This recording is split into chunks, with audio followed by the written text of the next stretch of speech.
শ্রীমা বলছেন, রামনাদের রাজা, আমি রামেশ্বরে এসেছি শুনে তার দেওয়ানকে হুকুম দিলেন তাদের বাড়ি ও ধনাগার যেখানে যা আছে সব খুলে আমাকে দেখাতে, আর আমি যদি কোনো জিনিস পছন্দ করি তখনই যেন তা আমাকে উপহার দেওয়া হয়।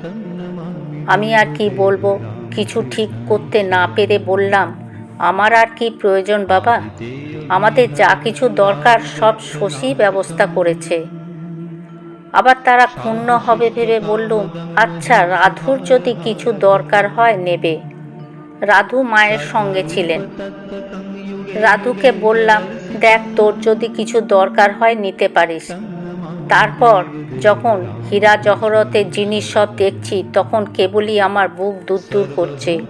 ঠাকুরের কাছে আকুল হয়ে প্রার্থনা করছি, ঠাকুর, রাধুর যেন কোনো বাসনা না জাগে। তা রাধু বলল, এ আবার কি নেব? ওসব আমি চাই না, আমার লেখবার পেন্সিলটা হারিয়ে ফেলেছি, একটা পেন্সিল কিনে দাও। আমি একথা শুনে হাঁপ ছেড়ে বাইরে এসে রাস্তার দোকান থেকে 2 পয়সার একটা পেন্সিল কিনে দিলাম।